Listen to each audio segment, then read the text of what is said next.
And good morning, everyone. Welcome to another Solution Sunday, where the soul is the solution. I am Lisa Warner. I'm the author of The Simplicity of Self-Healing. And I am here today with two dear friends who are really exciting to talk to. And we're super excited to have this conversation about clearing your soul's cache. What do your past lives have to do with your current life? How are they either affecting your life or holding you back? So today we have a conversation with my friends Tanya Rutter and Mascha Weston, and I'm going to let them introduce themselves so I don't trip over their introductions. So, good morning, ladies. Tanya, let's see, people are familiar with you because you and I have done lots of work together in the past. So good morning. Yeah. It's great to be back in the group again, talking with everyone and seeing everyone again. And yeah, I'm Tanya Rutter. And, I really work with CEOs and entrepreneurs in getting them to free themselves from their self-imposed these things that they do to themselves, so that way they're not stuck in their business and can actually spend time outside their business. Beautiful. And Mascha, good morning. Good morning. It's nice to be here. Thanks for having me. I'm excited. I help spiritual entrepreneurs to push past their boundaries to actually have a successful business.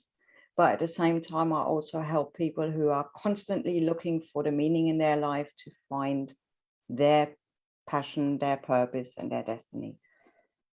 Beautiful.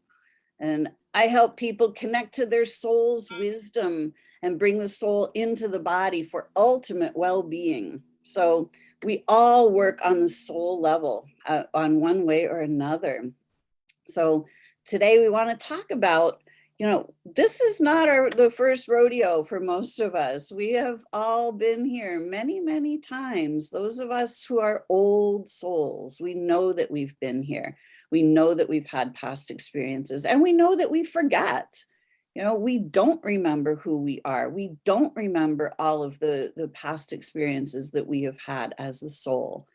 So when we don't remember those past experiences, sometimes those past experiences can be limiting us and holding us back, because what I've learned in my own personal journey is that everything is energy, everything is electromagnetic energy, and everything is our energy. So anything that we have had in a past life that has gone unresolved, just because we left the body does not mean that we resolved the issue. So we are still holding these things in our energy field until we clear them. So I know, Tanya, when I first met you, you told me some stories about, your experiences with past life things. You want to tell us about how you feel past lives and can dive into some past lives with people? Sure. 10 years ago, actually probably more than 10 years ago now, I started having these strange experiences with people where they would be talking to me about something, and all of a sudden I'd be pulled into their past life. And at the time I was like, what is going on? What is happening here? And I finally realized, what was happening. I was experiencing their past life. And so I could actually feel what happened to them. If someone died of an overdose, I could feel like it almost felt like I had done the overdose. If someone, was hung, it felt like I was hung. I could feel everything. I'd feel the pain and all of that. I had someone who, died in a fire from smoke inhalation, and I could feel all of that. As I was talking to the person, I couldn't get any oxygen in. I was like, trying to breathe in, and nothing was coming in. I started getting lightheaded and dizzy. I was going to pass out.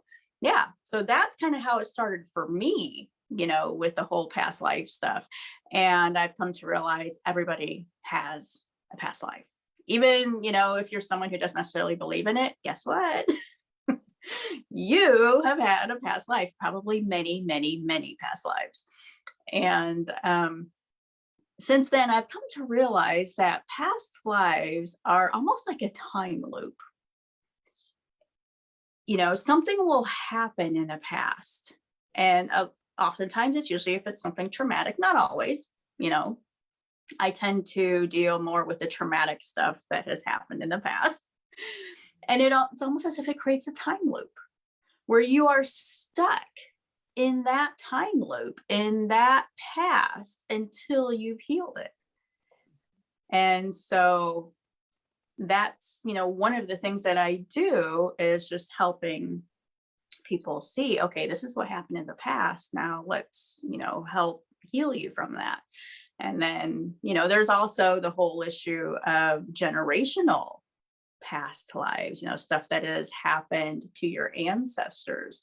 And that can get passed down to you. And that almost creates another time loop that not just you get stuck in, but, your family members can get stuck in as well. And so that's another thing that's kind of related as well. So Beautiful. that's kind of been my experience. That's amazing. We always hear like you're not just clearing for yourself, but you're clearing for your ancestors as well. Mm-hmm. Yep. Cool. And So for the future. So for your children and their children, you're clearing for them already as well. Mm-hmm. yeah, because we break that pattern. Once that pattern is broken, then we can't carry it forward. Yeah. So Mascha, what are your experiences around past lives? More or less, well, like Tonya said, there's often experiences that we repeat. There's patterns that we repeat that we don't know how. And for me, one of the patterns was, for one, my past life experience made me in this lifetime not even know what my destiny is. Why am I here? And I've been looking for it for a long time. Until I found out that in one of my past lives, I swore to myself, I will never step up, I will never lead, I will never, ever do and help in a grand scale again, because that's going to get me killed. So coming into the entrepreneur business, okay, I've had several businesses, some successful, some not successful, but going online, guess what? You've got to be visible. Not only locally, if not, you try to be visible worldwide. And I couldn't until I found out why. And that then made it a whole lot of difference. Once you've got that cleared, and once you've got certain other patterns cleared, these things fall away, and your destiny and your purpose in life actually comes a lot clearer and easier to you. Absolutely. And we have a four-legged guest this morning on our show. Yep. With Tanya. Yeah, I think he likes the energy, when we're all talking, and he wants to be part of it. So that's my little lion. That's Leo the lion. Good morning, Leo. What a handsome boy you are. Yeah, kind of see him there. Yep. Cats are said to be a connection to the underworld and to past lives, so it's a perfect match now. Oh, absolutely. Yeah, when I was a very, very young child, I would lay in my bed at night and I would just have these awarenesses about the past, of humanity. And I would lay there and I knew beyond the shadow of a doubt that I was an old soul. I didn't know really what that meant, other than like, I've been here like for a long time. And I knew that it meant that if I was an old soul, that obviously we don't die, because here I am, I'm back in another body. So, if I've been in other lifetimes, obviously, if I've had other lifetimes, we obviously don't die. So I didn't really have a huge fear of death in this lifetime, because it was clear to me that there was this part of me that just kept going. But then at the same time, I knew that like the people that had my current level of awareness, that had these big broad overviews and could see the unconditional love, they usually pretty much met with an unsavory ending, being burned at the stake or hung at a cross or, run out of town on the rail, whatever. And I was like, and I knew that that was a little scary. And I instinctively knew that there was something about that, like that I had either had that experience myself or had witnessed those types of things. So I knew from a really young age that, past lives were a real thing. Yeah. And when I first started with energy work and stuff, the way I had, this friend who she did past life work with people. And at the time, it wasn't that I didn't necessarily believe it. I just really didn't have an opinion on it because I hadn't necessarily experienced it. And she would tell me about, people she had worked with. And I was just, oh, that's awesome. That's great, And then I had my own experience. And her and we were talking on the phone, so she's at her home. I'm in my home. And my youngest daughter had a lot of health issues, many, many, many health issues. And we were talking about her health issues. And all of a sudden, I was transported into a past life. Like I could see, my daughter, I could see me. And then all of a sudden I saw this man and he tried killing us. He tied me up and then he killed her. He didn't just kill her, he raped her in front of me. She was like 6 years old at the time.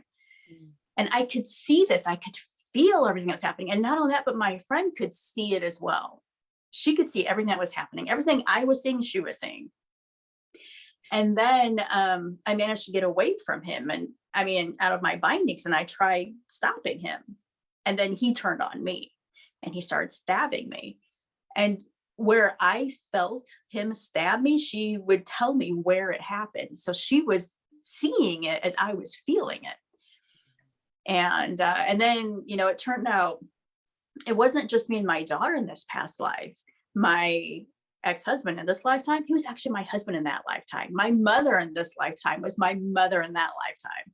And even when I was telling my mom about it and I was describing the house to her that we lived in, I said, well, we lived in this like white stone house. And she said, so you had this large front room.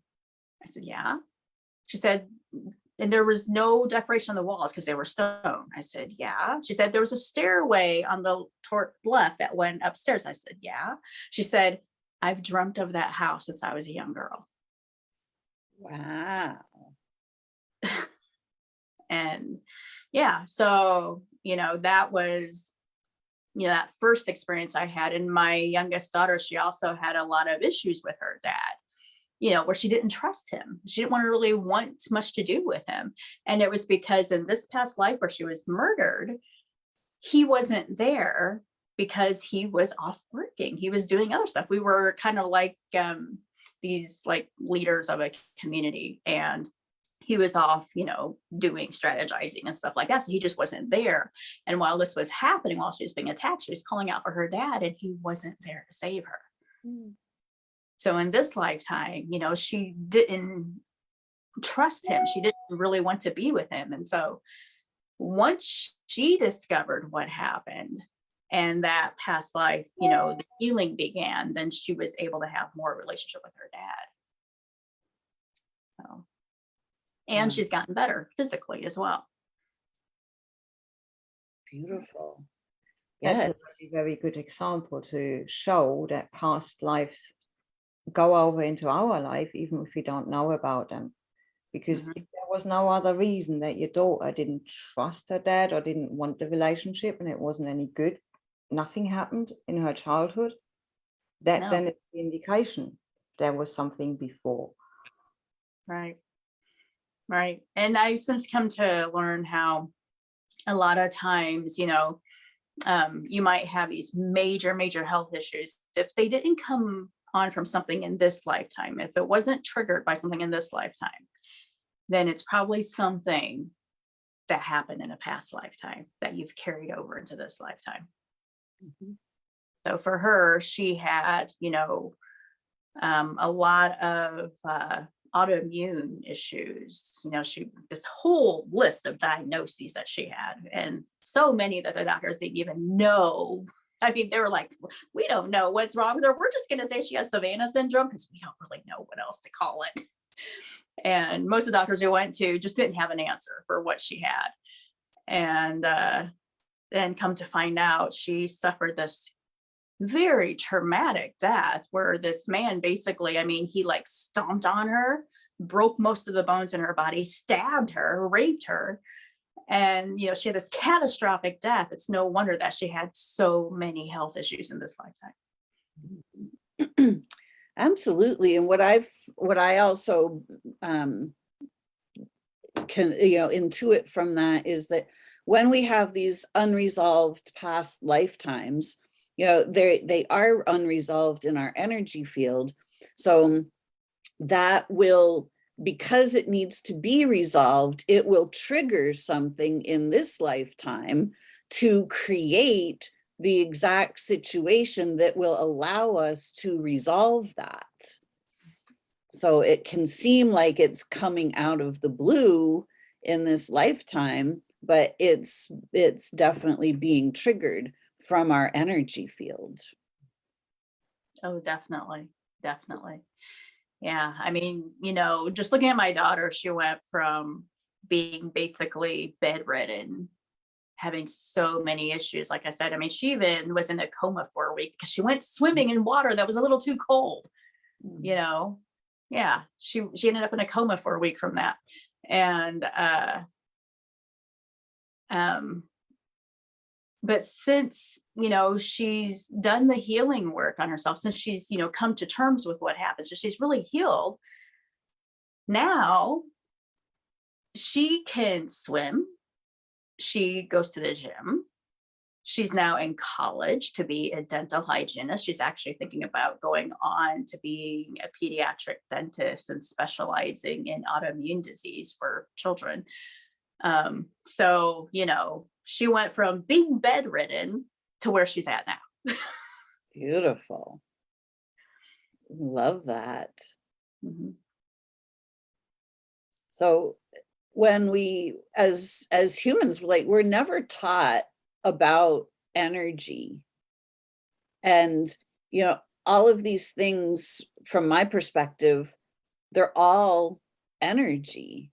Our life experiences generate our reactions, our feelings, our emotions, and that's our energy signature. So anything that we are holding in our energy patterns play out as our life experiences. So what do you think about, clearing these energies? Like, Mascha, do you look at the energies, and do you have ways of clearing energies with your clients? I take my clients through a 3-step meditation, usually, at least for healing the soul.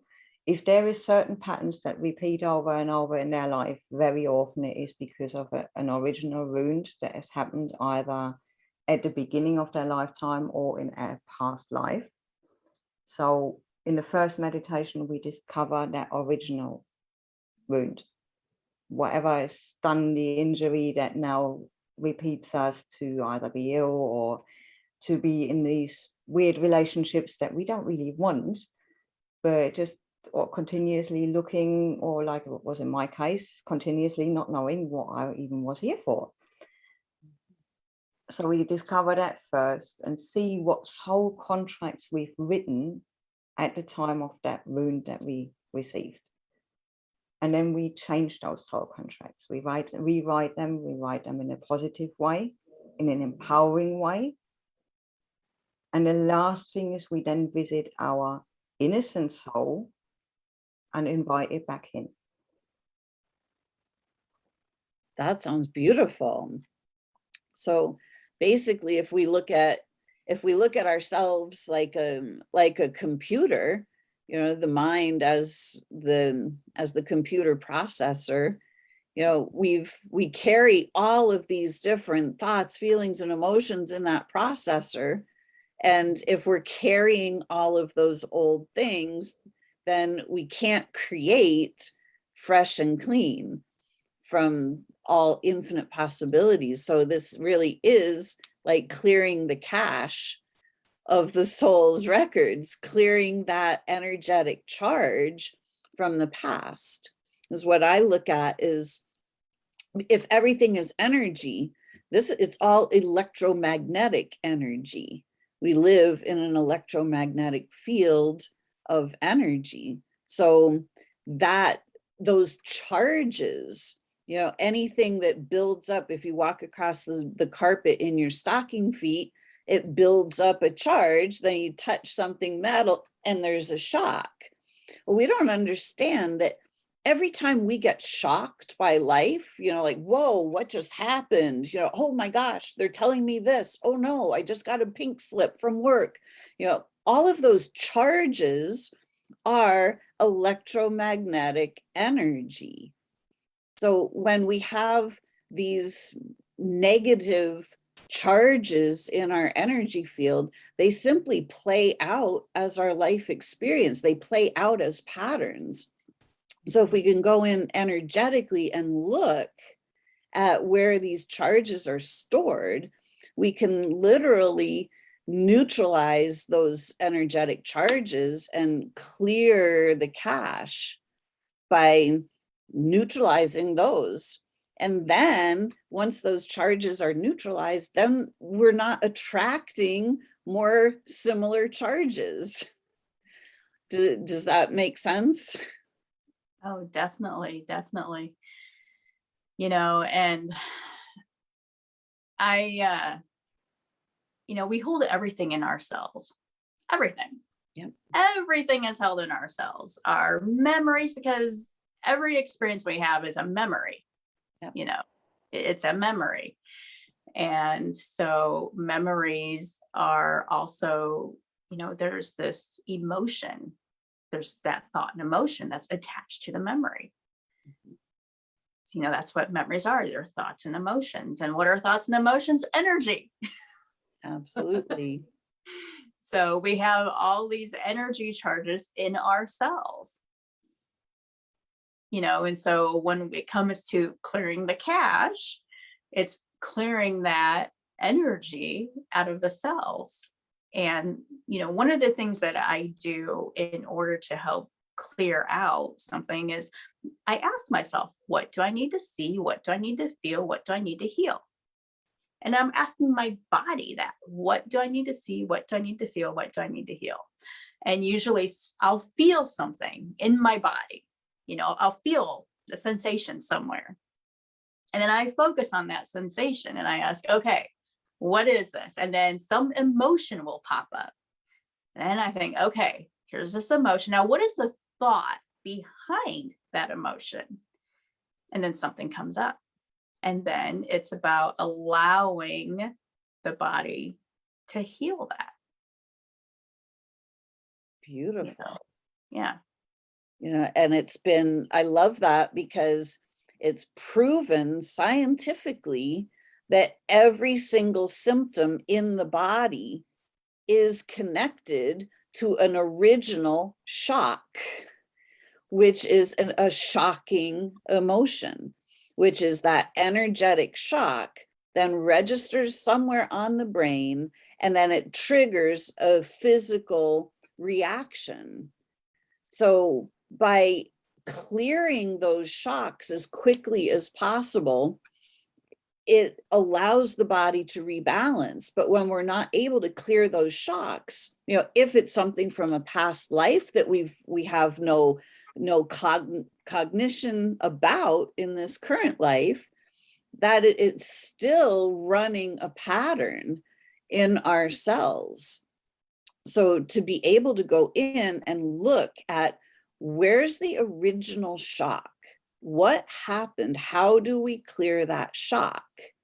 We can start healing our bodies, and we can start preventing future shocks by the more we clear out. You know, the law of attraction is like attracts like. So any like energies, any of those negative patterns are just simply creating more, you know, they're attracting more, because it's our, you know, our cells going, hey, you need to clear some stuff out. Definitely, definitely, yeah. So, you know, it doesn't matter whether it's something in this lifetime or if it's something in the past life or it's generational. It's held in your body. It's in your cells. And, you know, I've also done, you know, helping people clear out stuff that's generational, something that was passed down from their ancestors, because those memories, again, they're memories, they're stored in your DNA. Oh, guess what? You're holding memories from millions of years ago. I mean, that's where, you know, things like when babies are born, babies know how to seek out the mother's breast for the milk. They're just born knowing that. How do they know that? Memories that have been passed down from the very first person. Yeah. So, you know, memories, all this stuff, it's all memories that have been passed down. Everything is memories. That's what our DNA is. Our DNA is literally memories. It's the cache. Yes, it is the cache. So probably why they call it the Akashic records. Exactly. And so, you know, you might have, you know, some great grandparent from 20 generations ago or more who, you know, decided, made a contract with themselves for whatever reason, and now you're affected by it. Mhm. Or you might have made a contract, you know, in 20 lifetimes ago, and now you're affected by it. Yeah. Yeah. If that energy was strong enough, that Mhm. imprint stays. The energy stays configured until we unconfigure it, until Yeah, we yeah, neutralize those patterns. Those patterns stay active in our energy field. yeah, And yeah. without rewriting those contracts, you can't really break free from them. And I tried, I wanted to be successful online, and I wanted to do it. Every time I made certain steps forward, my contracts, so the universe and everything conspired and threw everything at me to stop me, because I made that contract up. No, I'm not going to be visible, because being visible actually will get me burned again. Mhm. Absolutely. Yeah, if we don't know about those, then they can continually affect us, and we just can't figure out, like, why can't I make any of this stuff work?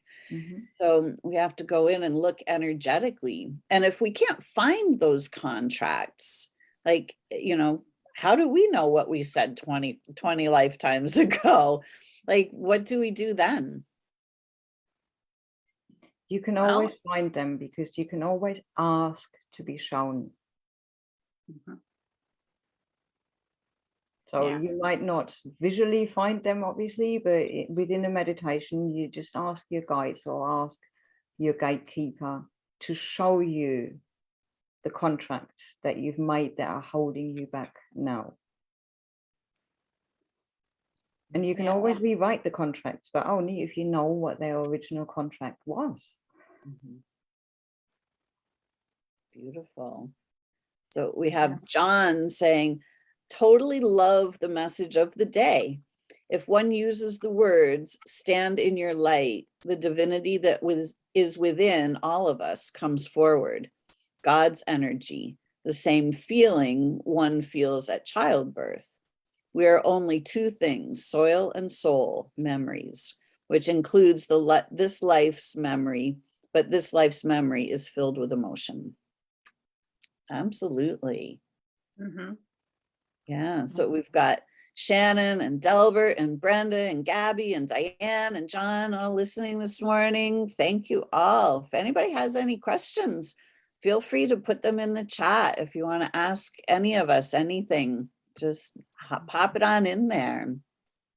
Beautiful. Yeah. And, in answering that question again, going on with Mascha was saying as well, it's really listening to your intuition. It's listening to your higher self. It's listening to the soul wisdom. It's really just quieting the mind and listening. And it does help a lot of times to focus on the body, because your body's going to give you the answer. Your body's going to give you the answer because it's in your cells. And so sometimes I won't necessarily consciously know where something is coming from. So that's why I ask my body, what do I need to feel? What do I need to heal? And my body will tell me. It will come up, but I have to notice that and not get freaked out by it. When something starts happening and something starts pounding, or my heart starts pounding, it's going to pound out of my chest or something, I have to really feel into that and ask, what do I need to feel? What do I need to heal? Absolutely. Yeah. And when symptoms show up, we automatically just get freaked out over them or fear them because we're taught that. And we're taught that, symptoms mean there's something wrong, but symptoms are simply pointing us to those energies that need to be healed. Yeah. And that's exactly the point. We don't always know that there is something we have to deal with. And if we don't actively try to become better, try to grow, and try to just be the best version of ourselves, there will be symptoms coming up because something's going to say, hey, I'm here and I want you to deal with me. So whether that's a physical symptom, whether that's you're just suddenly feeling so sad and just want to cry and you don't know why because nothing's up. So all these physical and emotional symptoms show you, you need to deal with this right now. Mm-hmm. Yep. And a lot of these symptoms show up when we heal something. Once we clear that pattern, then the pattern needs to be cleared from our cells. So once we neutralize the pattern, then the body needs to reconfigure itself because it's been holding that pattern in place structurally in our cells. So when we clear that pattern, the structure of our body literally has to change. So we have been taught that when our body changes its structure, that's a bad thing, because when the body changes its structure, it's a little painful. It's just like when you take a home and you want to renovate that home, you're going to change the structure of the house. You have to rip out the old stuff before you put in the new stuff. And this is what happens with our bodies. When we heal something and we release it from our cells, then our cells have to change structure. So what does that look like? It looks like coughing, fever, congestion, vomit, diarrhea, pain, swelling. It can look like all different types of things. And instead of going, oh, my body is healing and restructuring itself, we simply go, oh no, there's something wrong with me. And we run off to find out what's wrong with us. Mm-hmm. But if we can start to turn that around and start to realize, hey, what just happened? I had this epiphany the other day. Or, oh, I've started feeling more comfortable in my own skin, whatever it is. And then that pain or swelling or whatever it is shows up. If we can start to look at it and say, oh, wait a minute, I'm actually healing, we can start to save ourselves a whole lot of time and fear and frustration and anger. And we can start to actually trust our own bodies, because what I hear you ladies saying is that our bodies are really our best friends. Our bodies are our tool to tell us what we need to heal and where we need to look. Definitely.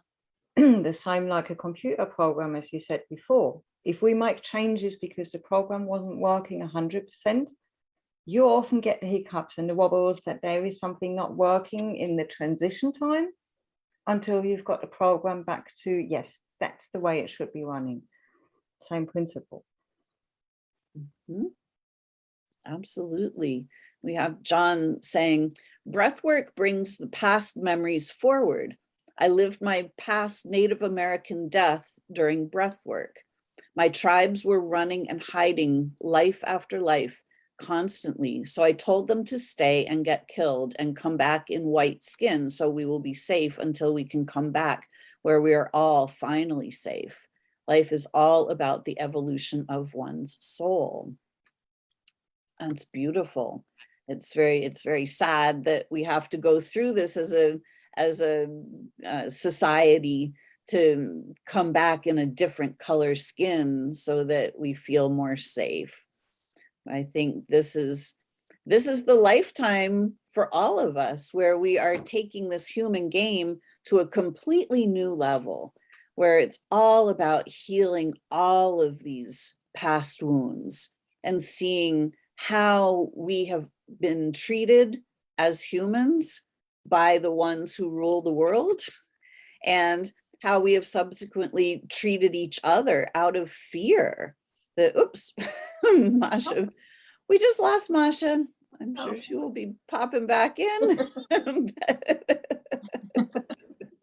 She got swallowed up by a past life. Yeah. And I think another thing to touch upon as well is when, we start doing this past life work and these, other lifetimes that we lived, sometimes we did things in those lifetimes that in this lifetime we might think, oh my God, what did I do? I was a horrible, horrible person back then. Mm-hmm. And it's to, first of all, love the shadow. Love the shadow side of yourself. That's something that's really, really hard for a lot of people to do. And to know that we come here to experience everything. Everything. I mean, we have all done horrendous things in past lives, but we come here to experience everything. Absolutely. One of the things that I realized when I was a really, really young child, and I would float, at night when I would go to bed, I would just be part of the unified field of unconditional love. And as I looked around that field, I looked for the guy in the sky that everybody was calling God, that had all of these rules and regulations. And I looked around, and all there was unconditional love. And I realized in that moment that in unconditional love, there is no judgment at all. And here's Mascha coming back. Without any judgment, the universe, I call it like a great big paint store. But instead of paint, color, and colors, there's energy. And all colors of energy are available, from the darkest of the dark colors to the brightest of the light colors. And the light colors are not better than the dark colors. So in unconditional love, every experience is honored for the experience that it is. It's not judged, it's not criticized. We need the shadow just as much as we need the light. Welcome back, Mascha. Sorry. Yeah, I'm not quite sure how far we've gotten, so how much I've missed, but what I've heard you say was what I wanted to say. It's, you need to rewrite that soul contract of you are safe no matter what. Because if you are rewriting that soul contract in the sense of, well, just go into a different body until you are safe, you are ruining your next lifetime. Yeah, until we realize that we are the soul. We are not these bodies. We are the soul. And as the soul, we are always safe. We are one with source. So nothing happens to us as the being. We have all kinds of experiences in all kinds of bodies, in all kinds of universes. And after every experience, we're still the soul. Through every experience, we are still the soul. I was this soul before I came into the body. I'm this soul now. I will continue to be this soul after I leave this body. I'm the same soul that had all thousands upon millions upon billions of other experiences. Mhm. And those experiences are really what allow the soul to learn and grow. Absolutely. Because as a soul, you know, think of when you're the soul, you know, and you're just now kind of, you know, separating from that large, you know, God consciousness, and you're becoming your own individual I am. You have to have a wobble there in order to experience life. Because as souls, we only know unconditional love. That's all we know. That's it. That's all we know. We know nothing else. So we create experiences that seem very traumatic, and we wonder why. Why do I have to go through this? Why is this happening to me? Well, that happens so that the soul can expand and grow and learn, you know, because as you know, a soul, again, we only know unconditional love. That's it. We don't know anything else. So we experience, you know, hate. We experience sadness. We experience fear. We experience all those different things. So that way the soul can grow and expand.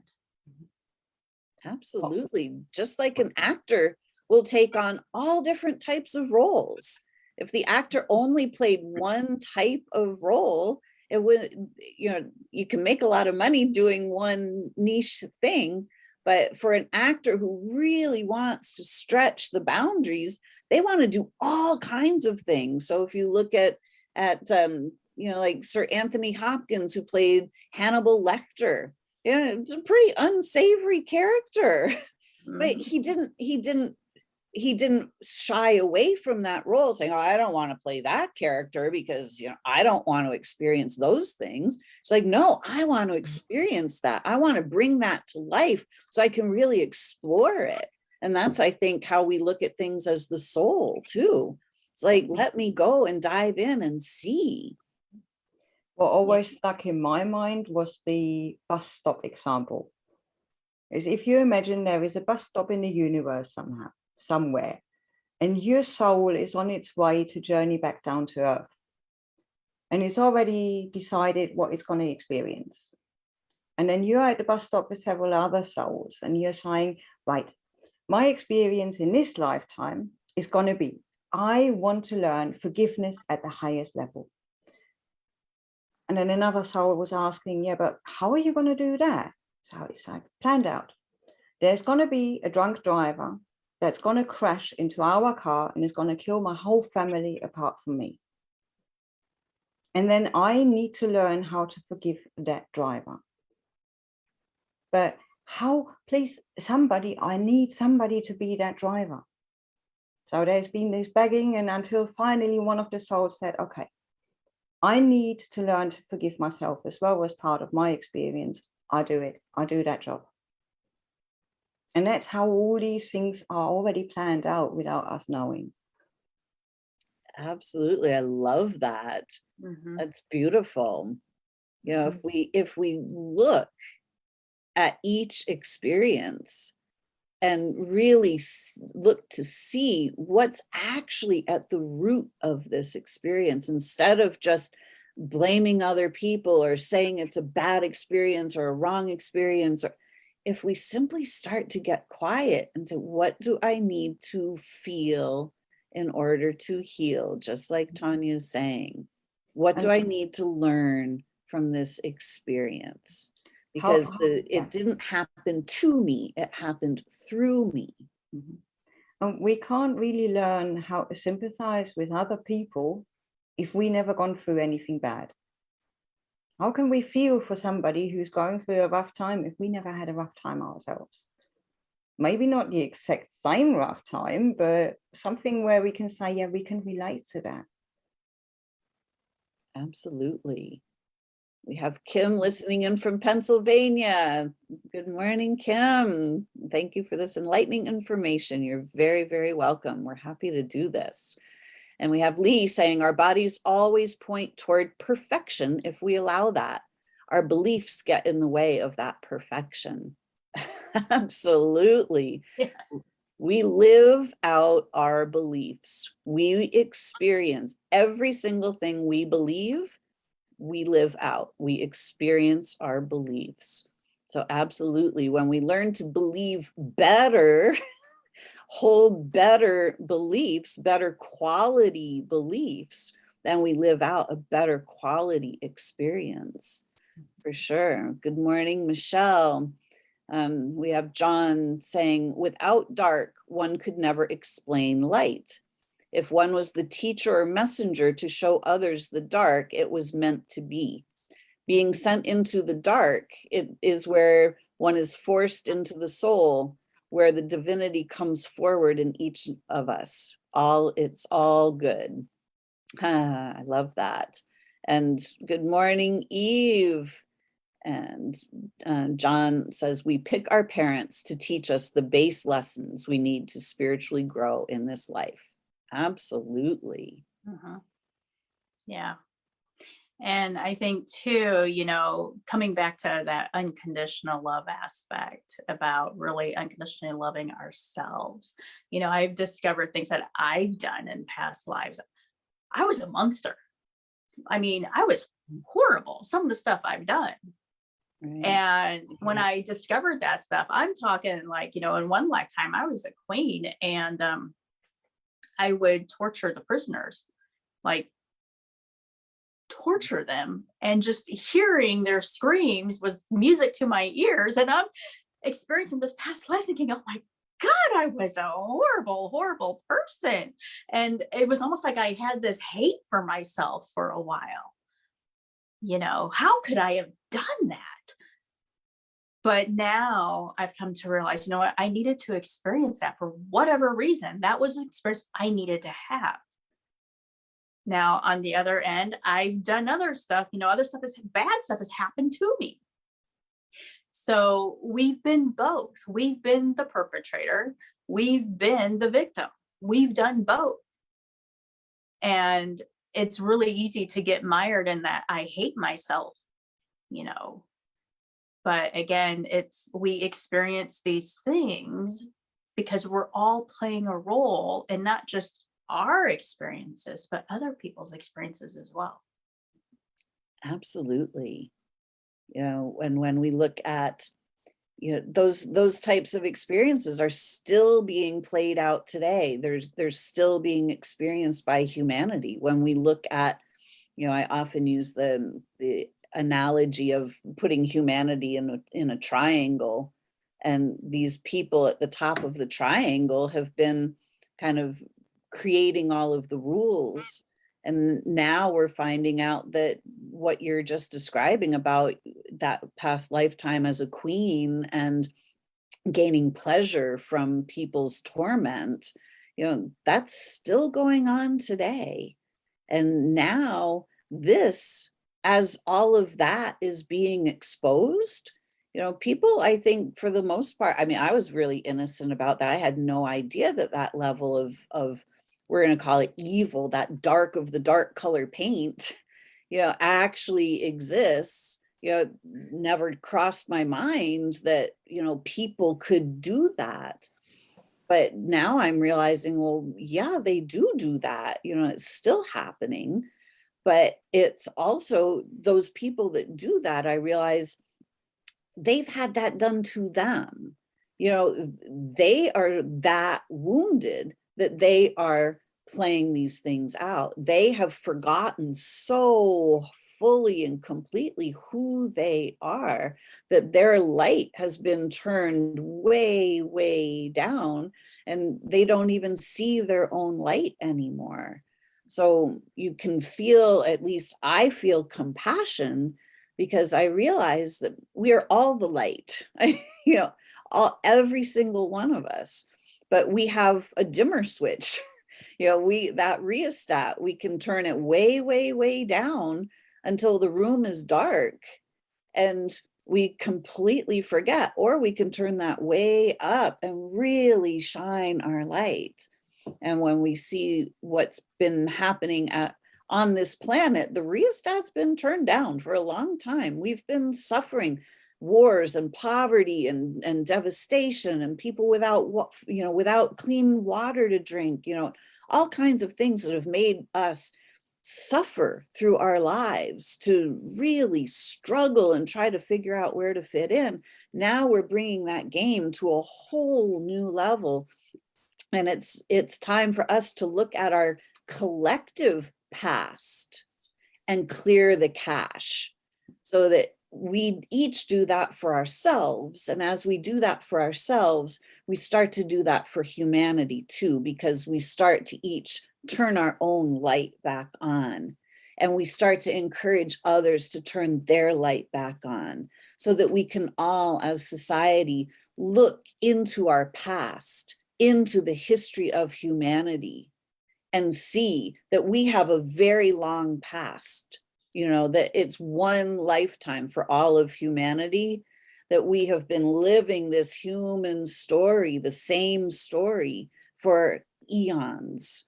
And now it's time to clear the cache and start fresh, so that we can update this program and do humanity 2.0, where we start to live in a much easier, more joyful heaven on earth, rather than that past of struggle and the hell on earth that we have been living with.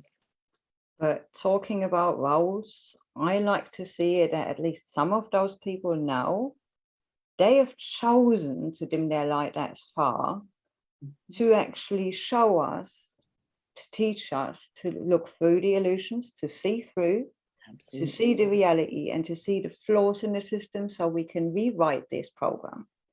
Because if nobody points out the flaws, we wouldn't find them and we wouldn't rewrite it. So Absolutely. even though they might be doing really, really bad things, they're here to teach us all something.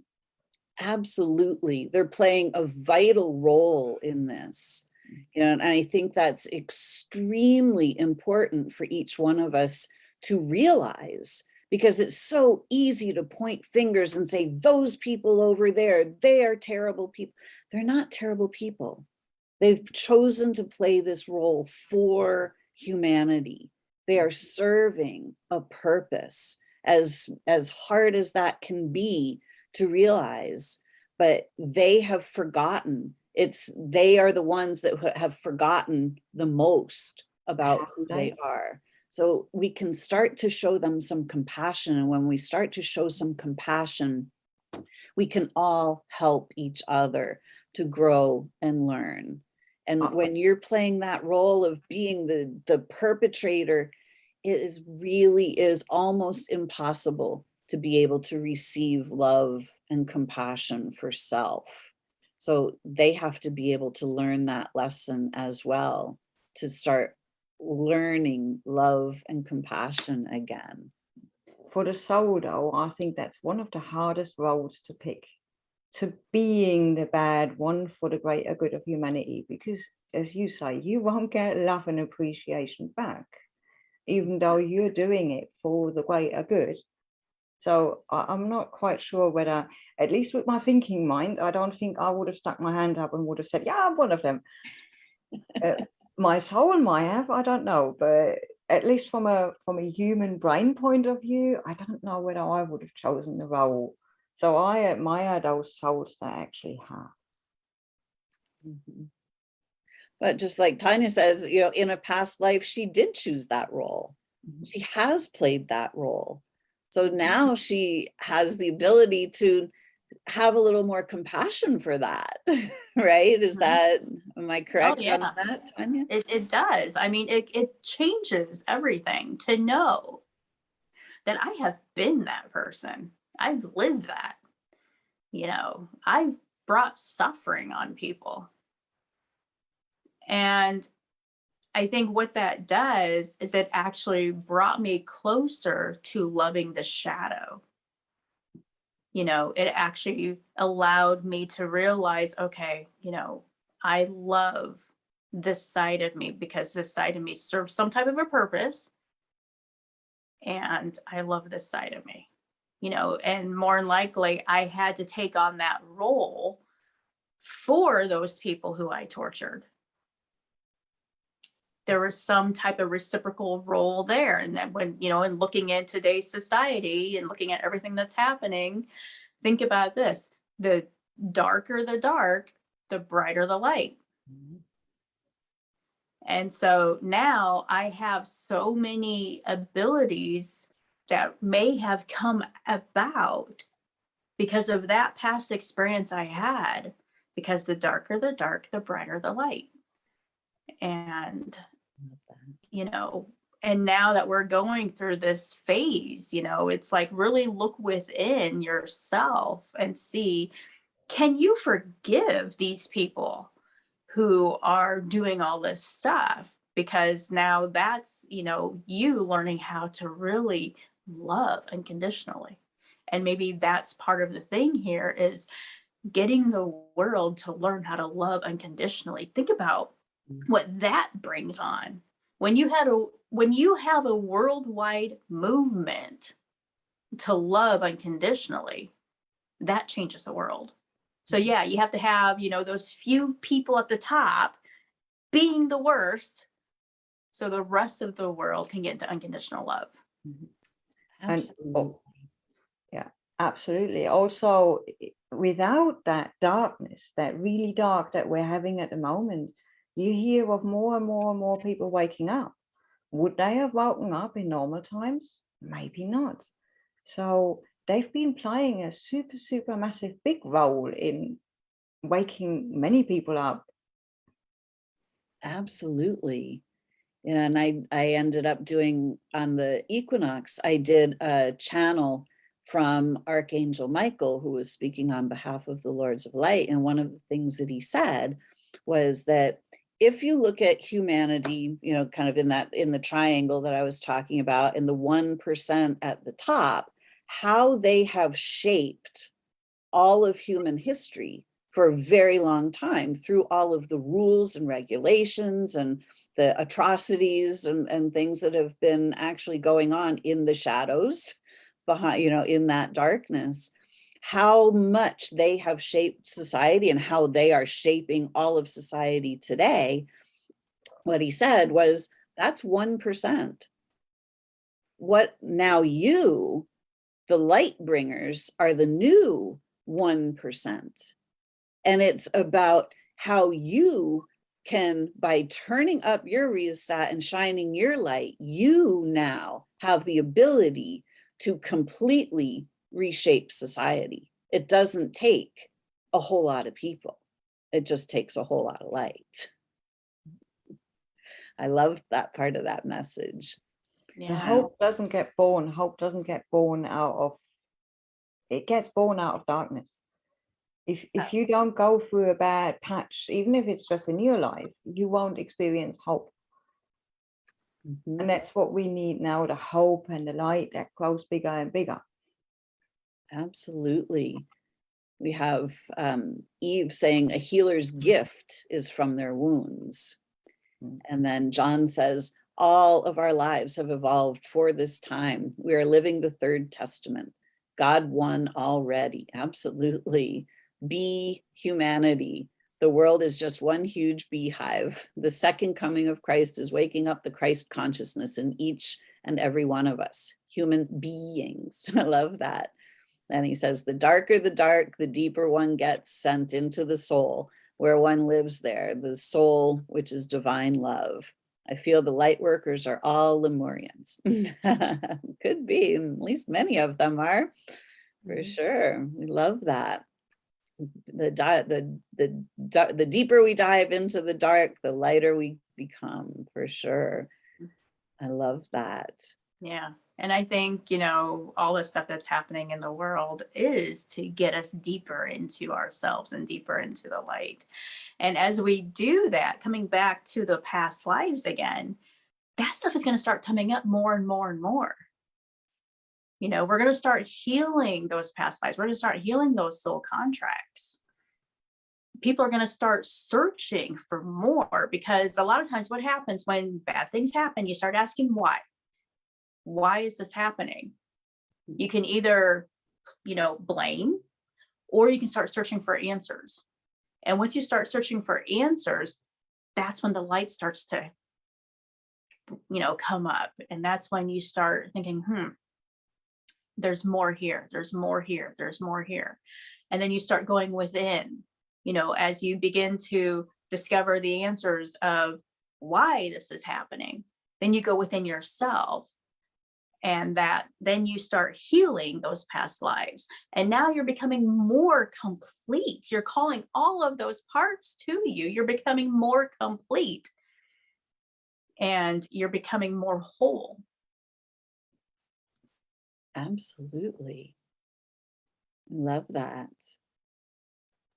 Yeah, and we can look at human history, and we can start to see all of these soul contracts that humanity has entered into unbeknownst to us, you know, as we start to look and dive a little deeper. And, you know, what are these birth certificate things? What are these things that, you know, why is it so hard for us? And, you know, we start to kind of uncover, it's like, there's been a whole lot of stuff going on in the shadows that we have just simply been unaware of. And now it's time for us to really start opening up our awareness, because the awareness is the part of us that looks at energy, and it looks at the unseen, the things that we don't see with our physical eyes.